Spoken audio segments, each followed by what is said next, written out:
This episode is brought to you by freedadcourse.com. You are always one conversation away from changing your life, and the power of hello is something that I subscribe to every single day, and I'm always saying hello to new people everywhere I go.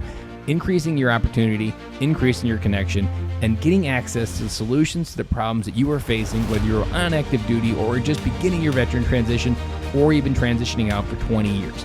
On the other side of hello are the solutions that you're looking for. Again, head on over to freedadcourse.com. Get your 5-episode audio course to create more connection, create more friendships, and get back to living the life that you're trying to design. The one piece of advice I have for dads is to really think about your spouse's career and life and money and their future.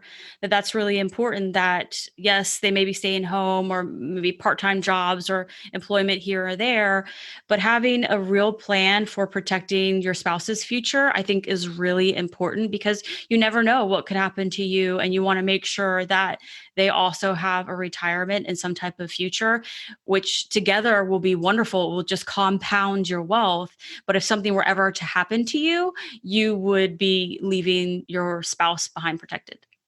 Dory 1, this is Fire Team Delta. Dad's coming home. Welcome to the Military Veteran Dad Podcast, where it is our mission to bring every dad home. I am your host, Ben Killoy. I'm a United States Marine veteran, husband, and a father. We will bring authentic conversations to inspire action in your life so we can close the gap between the dad you are today and the dad you want to be tomorrow. This is the Military Veteran Dad Podcast. Welcome back to Military Veteran Dad, episode 95. Guys, we are just 5 episodes away from recording episode 100. To give you an update, still no idea what's going to happen on episode 100. Something will happen, just not sure. I'm going to trust the universe and know that whatever is supposed to happen will happen just as the way that it was always supposed to. So guys, I'll keep you posted. It may turn into one of those that may be suspense, and you just have to wait to episode 100 to figure it out.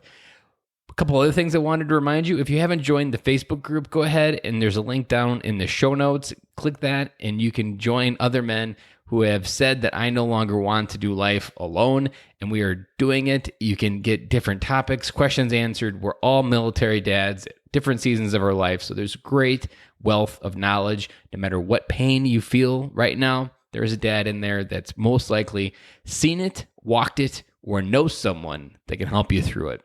And that's what a tribe can do for you. So if you haven't joined that Facebook group and you're a military veteran dad, go ahead, click that link down there. I'd love to see you over there. And if you haven't left an iTunes review, I love reading those iTunes reviews, and those reviews on Apple help the podcast, its value, be notified, and different people looking for a great podcast, they go to the reviews to understand what are people saying about this podcast.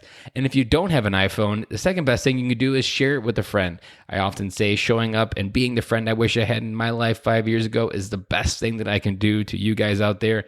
Be the dad out there that doesn't know this podcast exists, that this resource to help you become a better dad, a better husband, and a better person is available. And just referring it can be the thing that gives someone an entirely new direction to go with their life. And so moving on, we're going to get started with today's episode with Lacey Langford, because this is part 2 of our 2-episode mini-series on money. Last week, we talked with Dan Hinz from Adulting with Money about getting ready to understand money. We talked about the overall ideas with money, budgeting. It was kind of a very good money 101 as an adult, as his YouTube channel implies. This week, we're talking with Lacey Langford. She is the military money expert, and she's been doing it for a long time. She's been in the military a long time. She was an Army brat growing up. She was in the Air Force herself. Her husband was in the Air Force, transferred to the Army. They were nomads. Wherever the Army sent them, that's where they went. And she's had to reinvent herself as a spouse serving with the military and her husband to try to find a PCS-proof career. And she was so tired of moving from one place to the next and not being able to just quickly transition what she was doing into something else. So she took it and started Military Money Expert, a blog, a podcast, the whole 9 yards. And it helps military folks understand how they can use their money better, because as we talk about in this episode, military folks are not good with money. It's a system set up to where if you don't start asking questions about where my money's going, it often finds a place for it to go automatically. I know this episode is going to put a nice cherry on top on this 2-part mini-series on money. I hope to maybe do some additional money episodes. Probably not this year. I'll probably move into 2021. But these topics are things that are on our mind. And to be more capable dads and husbands, we need to be able to have better resources and knowledge. So look forward to, in the future, I will be bringing different types of information related to money, because as we've been talking, money is not something many people are consciously talking about. I can't tell you how many people I still talk to that don't know the name Dave Ramsey. And that name to me has been synopsis for 6 years of my life. And he's been out there doing it for 20 years. And there's still people that have never heard about Dave Ramsey. Maybe you were one of them. And now you're like, wow, who's this Dave Ramsey guy? Guy will change your life. Total money makeover. Well, let's get started with Lacey Langford. And if you want to hear my big takeaways of this episode, stay tuned and I'll talk to you guys on the other side. Welcome to the podcast, Lacey. Thank you for having me. I appreciate it. You are the second guest that we're having the podcast because you are the military money expert. And money isn't something we talk about a lot on the podcast, but I'm super excited to dive into it. And on the military side, we're a hot mess when it comes to money. We are grown up with the wrong type of mindset. It's disposable income. We can blow all of our money on the weekends and still have 3 squares a day, a roof overhead, and a job to go to. And not even have to have a car because we can still get around base pretty easy, even if we're dead broke. So go ahead and tell a little bit of your background and how you became the military money expert. Yes. So I grew up in the military. I'm an Army brat. And then I served in the Air Force where I met my husband and we got married. He was Air Force and Army. I know people always wonder why he went Air Force to Army, but he really did do that. Also, my siblings are in the military, my grandparents. So I come from a huge military family. And then while I was on active duty, and then after I was on active duty, I started my financial education. And it was just really something that I kind of was drawn to, is learning to take my money to the next level. I was always taught growing up to, spend less than I make and save, but investing and building wealth really wasn't, maybe building wealth, but investing wasn't as big of a subject. And so that's something that I was really interested in. And so it kind of put me down the path of learning about personal finance and wealth and investing. And then I kind of had to create my own business because I was a military spouse. And so I was moving all of the time and it was really hard. My career always came second compared to my husband's military career, which is something that I was completely fine with. It was just annoying. And then one day I got really frustrated and I was like, you know what? I'm going to start my own business so I can have control over my ability to earn. And it was PCS proof. I could take it wherever the military sent us and be doing those things that I love and found rewarding, because most of the time I was just volunteering, which was wonderful. I loved, volunteering at the financial readiness offices, helping out. But at some point, I want to build money for our family. So then that's kind of how I started the journey. It's just evolved from there. At some point, you have to be able to put food on the table, and your heart can start getting fed by those little volunteering opportunities. But when you start getting and moving, like that, even for mine, like helping dads is something I still regularly do for free, but there still is a growing need that I still need to put food on the table. So you're always kind of building up to those bigger ideas. There was a question when you were unpacking your story and relating to money that I've heard this question used to understand even between you and your spouse to break it down. What was the money language that you grew up with, and how was money portrayed as something that was taught as far as an education in your childhood? The conversation with money growing up was so open that was, we just discussed it. Like, is this in the budget? Is this something we want to spend our money on? We have to be responsible. But in addition to the conversation being very open, it was also responsibility, that I was responsible for my financial stuff. So, basic things were covered for my family. If I wanted shampoo, conditioner, clothes, like that was covered. But anything above what my parents had committed to spend on it, if we wanted something else, we had to pay for it. And so that really taught us, like, do I really want this? Do I want to put my own money towards it? Or do I want to just take the basics and keep the cash, like the money that I've earned? So it was, I think, a really healthy conversation growing up. And what about when you got married? Did the money conversation naturally come about, or is it something you had to grow through as a husband and wife? No, it was completely natural. My husband, fortunately, was also kind of in the same boat, that money was talked about all the time, that there wasn't a blank check for stuff, that, there was some responsibility. Of course, we both made financial mistakes growing up, but we were taught to kind of learn from those mistakes. And so it was very easy coming together, talking about finances and what it was going to look like after we were married, who was going to be managing the money. Obviously, that was really kind of my thing. And so that was something that I wanted to have ownership of.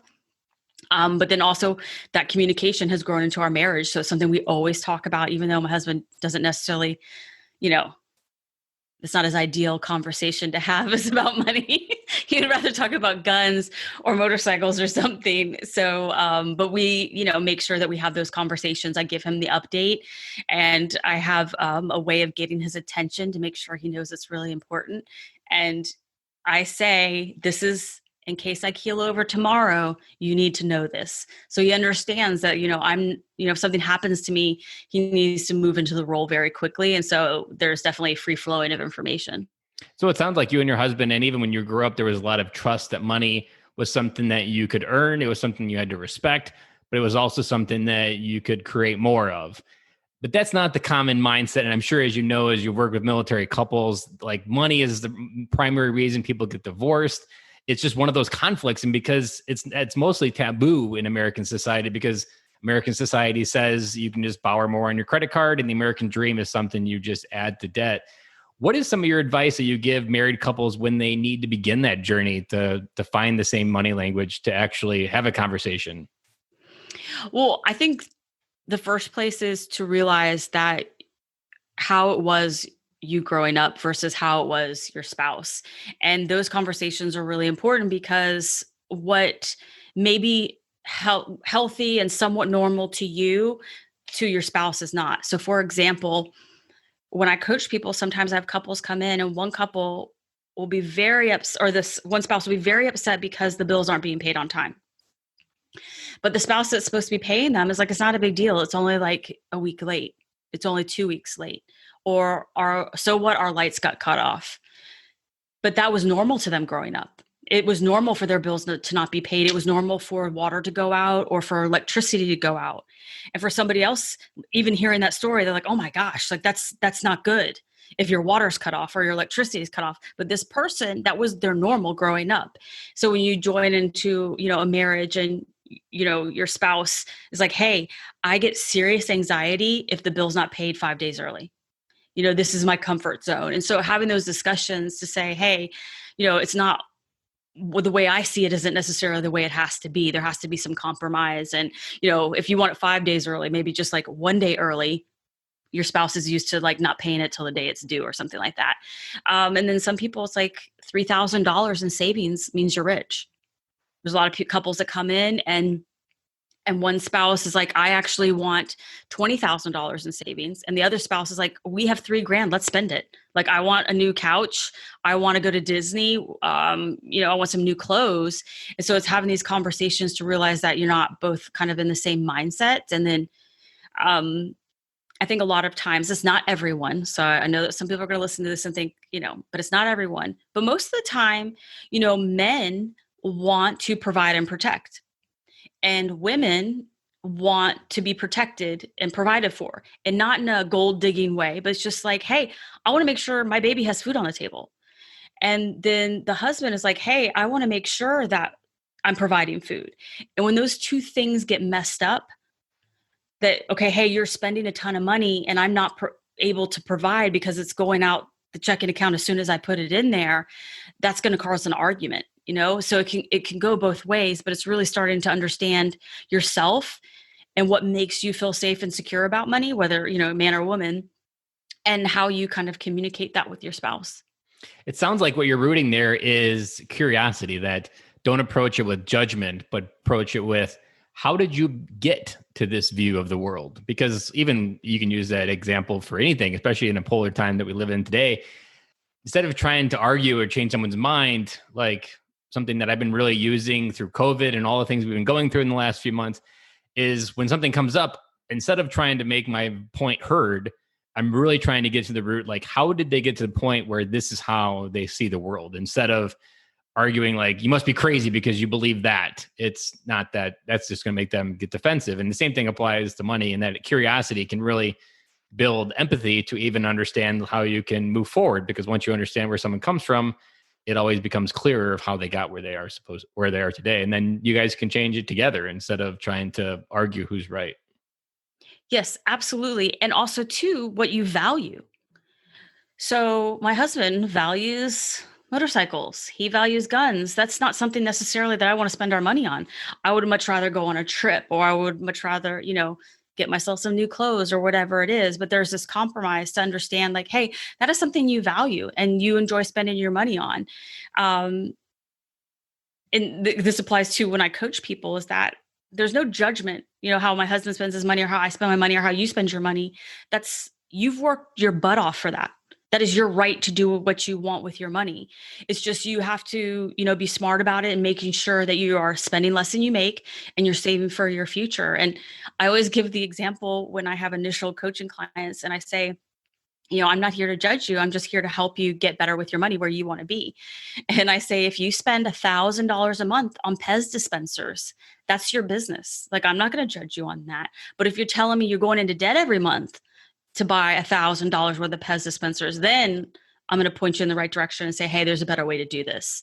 Like maybe we just get $50 worth of Pez dispensers this month, pay down our debt, those type of things. So it's really I am huge about never judging somebody with their money. You have no idea what is going on in their life or why they choose that. There may be something that, hey, okay, we have a car payment, but there's a reason why that car payment makes marital bliss for us. And so this is something that makes it so we're not fighting, and I'm willing to pay that money to have a car payment. So you just don't really know why somebody completely does something, but it's just making sure that you are, again, spending less than you make and saving for the future. I really like that advice because it, like what we just talked about, it gets people to think about things from a different side. It understands there's nothing wrong with the way people are doing it, and that everybody can move forward together. So as I think about being married, I wasn't married in the Marine Corps. I didn't have a family either. One of the things, having military podcasts, I often hear about is PCSing, moving, people buying houses when they get deployed or when they get stationed somewhere, and then having struggle selling that house. And next thing you know, they got like 3 houses that they own across the country. Let's maybe angle in on PCSing, because I feel like PCSing is one of those like financial sucks that can either break you or it can help just be another place that you're moving your family. So what are some of the things that people should be aware with money when they're PCSing?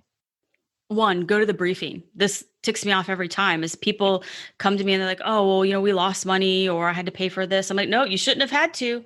If you'd gone to the briefing, for your PCS and really understood all the ins and outs, how it all worked. If you're going to, do, a personally procured move, the new phrase for Diddy moves. So you understand how much you can make. If you're already taking a pack and play and all your luggage, might as well get paid for that. So really understanding what you get paid for and what's going to be covered on your move is huge.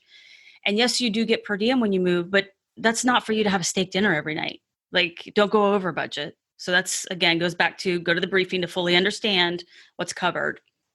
And then I'm also really big about preparing for the move. And at the core, when they're packing you out and when they're moving you, you need to be fully present.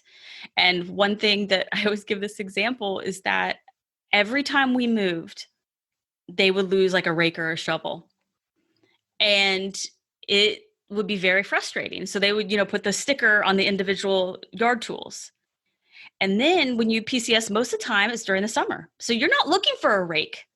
You're not looking for a rake for a few months after that, when you have to actually rake the leaves in the fall. And then you're like, where's our rake? I know, I'm not crazy. I know we had a rake. And so then you've already filed your claim. You've already done all of the paperwork. And it's like, now I got to go buy a new rake. Well, that's $25. So, and then if your shovel's missing or any other little things. And so one thing is I was very adamant about how things were packed out. So all yard tools go in one big box. I don't care how you have to tape the boxes together or do it, but they're all going to go in one box. And I'm going to make sure they're all in that box because I'm not going to be looking. And so every time we moved, we were spending an extra $100, $200 replacing things that maybe, that we didn't notice were broken until much later, or but the main thing is missing until later. So that's huge. And if something's broken, file your claim. Like one time we had them move us, we were PCSing to Lewis McChord, and they dropped my husband's digital gun safe on a concrete step.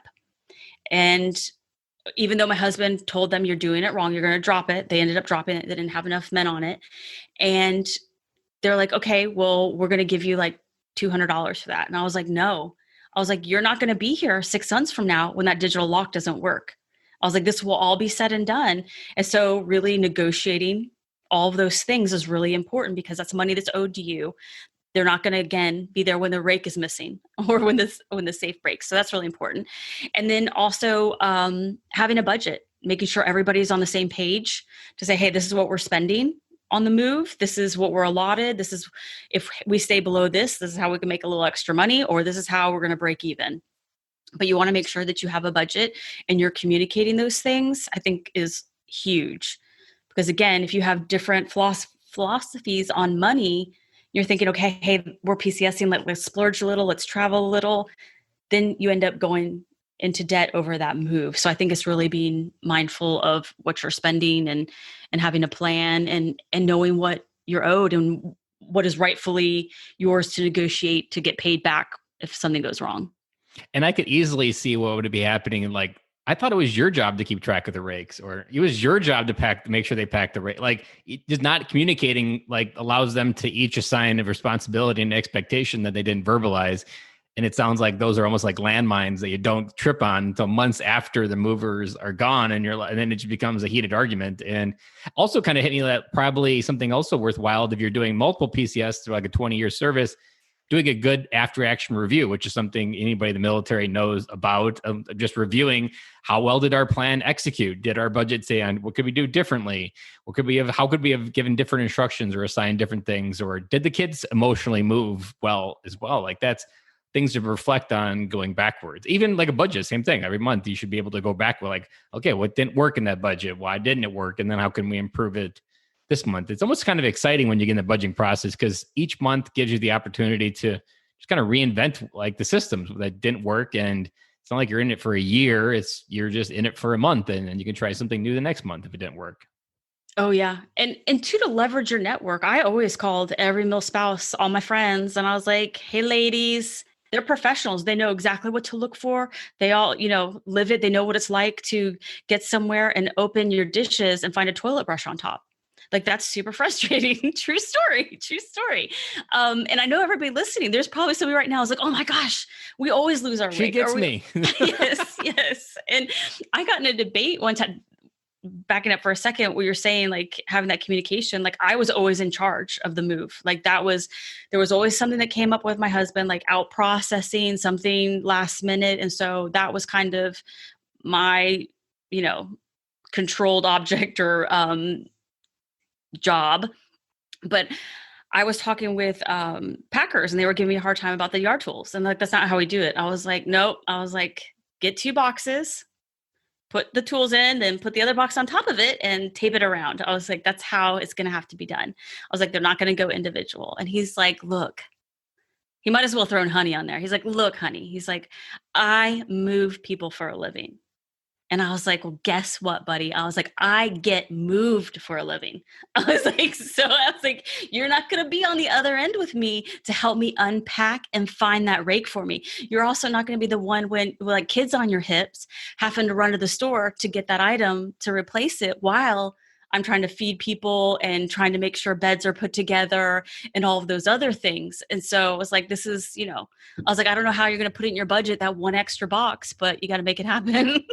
Yeah, you got to make it happen. And like, you're just speaking to being the leader in that point. Like, you're using your wisdom, your experience, like that. And most people don't have like the oomph to really step into that role as a leader as well. So I commend you for that, because most people probably would just like roll over and do whatever the mover said.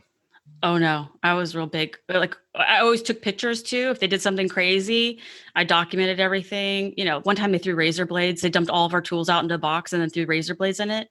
And I'm like, yeah, you're not going to help unpack that. Like, that's going to require leather gloves like to unpack that box. So yeah, but you have to do what works best for you and your family. And those are all expenses that add up. And that's comes to why a PCS might end up costing you a little bit of money because you weren't all over it. So you have to, have enough time in your schedule to be present and make the plan and then implement the plan.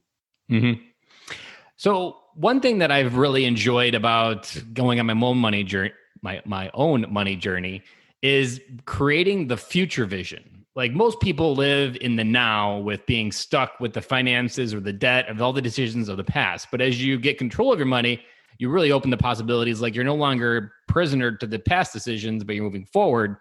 What was your shared vision of what you wanted to create for the future as you opened up your money story and helped other people get out, opened your own business, to be an entrepreneur?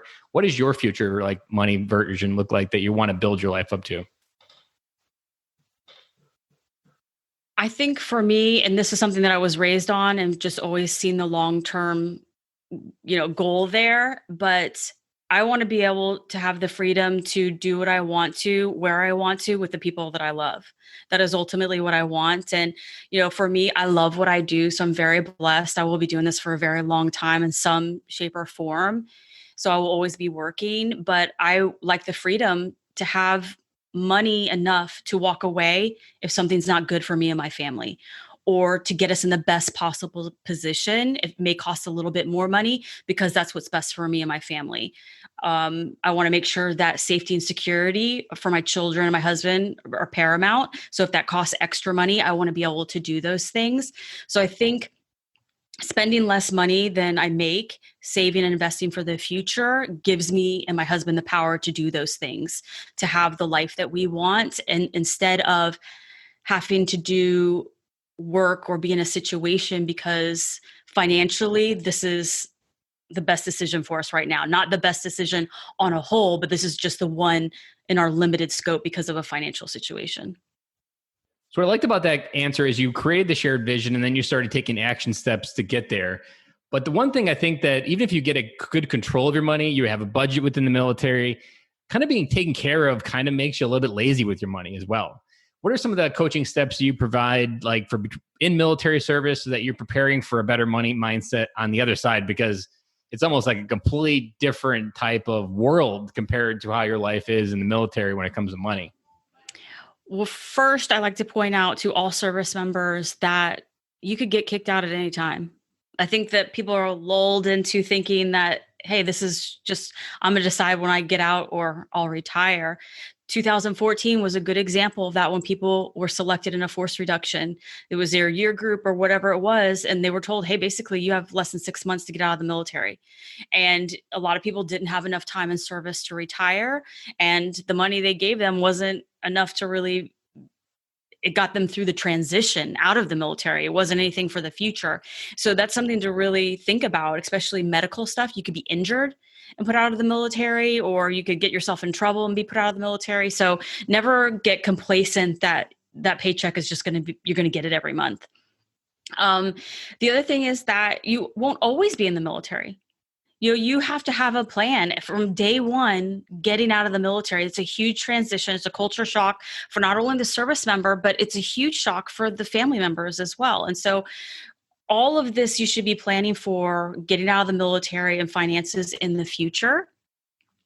You also want to plan your finances because it gives you room to pivot. For all the reasons I just told you, to be able to live at a house that's closer maybe to post, so you can come home after PT to have breakfast with your family because you're getting ready to deploy. So those breakfasts are so important. But if you didn't have extra money in your budget to pay for that, maybe higher rent, that's not going to be a possibility for you.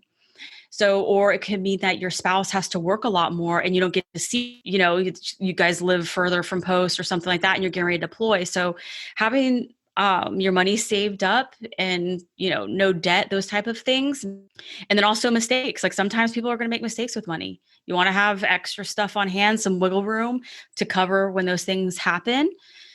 A big problem with the military community is the loss of income when you have to PCS. So if your car payment is dependent on your spouse's employment and you get orders, that could have a devastating financial impact on your family, but also the emotional impact. That could mean you now are going to live separately so your wife can maintain her employment, or you're not going to be able to make that car payment. And so it's really important to have a plan for all that additional income. You can't depend on a military spouse's income to cover the core of your bills. So, making sure that there's a roof over your head, those type of things, because again, you could lose that with the PCS. So there's a lot of transition that happens within the military community. And if you aren't financially prepared for those things, it makes it much more difficult, and it also makes your marriage way, way more stressful. I wholeheartedly agree with that, because when these topics come up, they're like I was talking about, they're those landmines that they're set months prior. And it's that car payment that sounds like a good idea. Even for my money story, which I shared on your podcast a few months back. Like I found Dave Ramsey 2 weeks after I traded in a paid for car for a $250 car payment. God, did I feel stupid. And so many times after that, I was like, God, I wish I didn't have this car payment. But in that moment, everything seems possible. And I've always liked the mindset with money, and especially debt, and it speaks to what you're talking about, is that when you have debt in whatever category, whatever reason you've justified it, it's essentially one less card in the deck, one less option that you have to execute on. And when you have debt, the bank owns more of your choices. And the less debt you have, the more of a full deck you have to be able to pivot, to do something you couldn't have done. A perfect example, and I talked about it in your podcast as well, is my money story would be a whole lot harder had I not killed all of my debt 2 years ago and losing my job. I would have been under a completely different world. But not having any debt, all we had was our mortgage, which made the entire process that much more easier to breathe. And I never would have imagined that I was preparing to lose my job and be able to survive as a stay-at-home dad. But that's exactly what I was doing. And I had no idea what was coming. And that's the hard part of the way the American society and marketing and Capital One commercials sell money to you, is it's all about this future. You can just keep borrowing. All that does is just take away your options. And what you just talked about on base, no matter what the military gives you, no matter what life gives you, when you have an emergency fund, when you have less debt, just being able to respond with more options just gives you more free, it makes you feel more like a free individual versus one that's like, a lot of dads will talk about feeling there's back against the wall, like they don't have any options. Often it's because the bank owns the options, is because you've just not planned for it, but it's all can be planned for. And what you talk about is, you mentioned a budget a couple times in this episode. A budget is that core tool to create every plan. It's like the foundational brick in every financial plan that you do. And it can all begin with just starting to say, like, I'm going to start putting $100 towards our debt. I don't know where it's going to lead when we get rid of this debt, but I know that I want more options, and we're going to start. And we use the budget as a tool to make sure we have the $100 to put towards our debt. Yes. I always tell people that right now you're earning money for two people. You're earning money for yourself, and you're earning money for your 80-year-old self. And if you aren't spending less money than you make and saving, you're not putting a roof over your head or food on the table when you're 80. And so it's really important to realize that you have to cover your non-working years when you retire. And that kind of puts things in perspective and helps you make priorities on how you choose to spend your money. And if you're in debt, think about your car payment, think about your credit card payments, those type of things. The good 2 weeks probably out of your month, you're getting up and putting on your uniform, going and running, doing whatever it is, basically being on call 24/7. You're doing that for MasterCard and Visa. You're doing that for GMC, whoever your truck payment is to. You're not getting up and doing all that hard work for your family and for you. You're doing that to pay back other people. And so once you get out of debt and you're getting up every morning and you are working your butt off to build wealth for you and your family. So when you start looking at it in a different perspective and really focused on what's best for you and your family, I think that helps you make wise decisions with your money. And that right there is golden advice. So much of what people and their money mindset, they just adopt the language that they learned. They never challenge that way. And like, I've heard it said that people trade a whole lot of life for a $500 car payment these days. And they just accept that that's the way that you're supposed to. Like, I need a reliable car, and reliable is $500 a month. Reliable is not $500 a month. That's just what you've adopted. And most likely you're buying that car to feed some ego, especially like if you're a guy that needs a big fancy Silverado, $1,500, $40,000 truck, you're most likely just feeding some personal issues that you probably need to talk to someone about. And you're doing it at $500 a month, and you're trading so much of your time and money and freedom, and you're not even consciously aware that transaction happens. Like what you said, going for a run, that's not a run that you're actually building a better life. You're still working off paying GMC and paying them all that extra interest and all that stuff that goes with it. Like, you're not a sovereign individual when the bank owns your cards. Yes. I think it's really also important to not give a crap what other people think about your money. So that's something like my husband and I thankfully have always, been super clear on that. Hey, we're not going to have a car payment right now. Maybe everybody else is going to Disney after deployment. That's not us. So really being comfortable with what your goals are for your money, I think is important, and not worrying about what other people do. Because as a financial professional, I can tell you behind closed doors, the way their money looks is not the way they're portraying out to other people. So there are some people that can afford and worked really hard to have a $40,000 truck. And maybe they're cool with eating ramen every night, or they live in a trailer, but that is something they value, the $40,000 truck that they can pay for, that or is paid for. And they're willing to give it up in other areas. So it's really, again, what is most important to you and how you're planning your future. I think can help you stay rooted. And I think that's what's most important, is for you to stay rooted in what is best for you and your family, and not like what's best for other people and what they think. And there's like the Joneses is really what we're talking about here, trying to keep up with the Joneses, because the Joneses may look good on the outside, but 2 or 3 years down the road, they might be getting a divorce because they haven't been talking about money.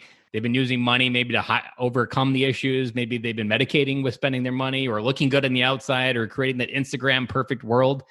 That keeping up with the Joneses is something that is really hard, and it's almost like the American drug of like, oh, I got to keep up. I got to go to Target every weekend and spend all my money. I got to keep doing these things. And consumerism requires us to stay in a cycle. But if we stay in a cycle, that's where we're going to spend all of our money. So just being able to recognize that I can live my life independently of what others do, and not caring what they're thinking about, not caring what they think if my car isn't as nice. Like I have a silver Cruise, and maybe like 6 years ago, I backed out of the garage and took off the side of the mirror. The mirror still works, but the cover around it is broken. And I've driven around for 6 years, and my wife always hates it. But I'm like, I don't really care what people think about my mirror. It's paid for a car now. It works. It's got a lot of features, because I did buy a car with a lot of features when I did make that mistake. And it's paid for, and it's got 100,000 miles on it. It's still very reliable. So like, I'm perfectly content driving that car. And when I'm not content, then I'll trade up and do something different with it. But just being okay with where you are, like, that's so hard for us to do in so many different ways of life, that just slow down, especially COVID. COVID taught us that you need to slow down, be grateful for what you have, and just count your blessings, because there's a lot more people out there that are below you that have had it worse, and you're doing okay because you've got maybe 3 squares a day and different things like that. So all of that is just such great advice on being able to move our life forward. And I always love how Dave Ramsey talks about when a family gets out of debt, that you literally will change your family tree forever. So if your money language was debt, being late for bills, 3 months late maybe, or something crazy, like being able to change how you teach money to your kids, that is literally changing your entire family tree for generations. Like, you're going to be the last person that was bad with money. And like, that in itself is an empowering feeling, that you can take everything you're learning in the military and create a stronger family legacy. And money is something that I always like Zig Ziglar. He says, like, money's not everything, but it's right up next to oxygen. So as we wrap up this interview, I've loved this interview because we went into places that we haven't talked about. We went into the military, spouse, and money angle, which is something we've not talked about at all in the podcast. Where can people find more about you and your podcast and your blog? Thank you. LaceyLangford.com is the perfect place to find me. That has my blog. It also has my podcast, The Military Money Show, and all my social media. On Twitter, I'm Finance Lacey, and on Facebook, The Military Money Expert. So check it out. And I did forget my question that I always wrap up the interview with. So you're not a dad, but you're a mom. What is a piece of advice you want to make sure every dad out there understands? It doesn't have to be money related, just a great piece of dad advice that you want them to understand. Maybe a lesson that you had to wait for your husband to wake up to. The one piece of advice I have for dads is, especially for military dads, is to really think about your spouse's career and life and money and their future, that's really important. That yes, they may be staying home or maybe part-time jobs or employment here or there, but having a real plan for protecting your spouse's future, I think, is really important, because you never know what could happen to you, and you want to make sure that they also have a retirement and some type of future, which together will be wonderful. It will just compound your wealth. But if something were ever to happen to you, you would be leaving, your spouse behind protected. I like that advice. And I'm always I haven't really done a big podcast on it, but I've left breadcrumbs here and there throughout the episodes. I've always liked the idea that if you were doing 20 years in the military as a dad, turn your dad mode on and let the mom go out there and be the provider. Like flip the hat and help her create a future. I mean, there's great opportunities for her to get an education while she's staying home with the kids while you're serving. And like, once you've done your 20, like flip the hat and like come home, be dad. Like stay-at-home dad isn't something that a lot of people talk about, but the military provides a great gift for the ability to happen, because if you've done your 20, you get your pension. You're essentially getting paid a little bit to be a dad. Like, how cool is that? And your wife gets to go out and flourish and kind of step out and really figure out who she is. And often that's something that I know military spouses go through, is like defining themselves something greater than being mom. And as their kids grow up and go to school and leave, like, you don't want your wife to have an identity crisis. So like what you're talking about, making sure that you're planning on both sides of that to make sure she also has a plan when it comes to money and how she's going to thrive on the other side of the military service. Yeah, I think it's really important. It just depends on the couple. I do feel like sometimes, especially with PTSD, people need a year off. I call it the gap year that they need after the military to completely unwind and decompress. And that's building up your savings for that too. If that's what you want to do, that's really important.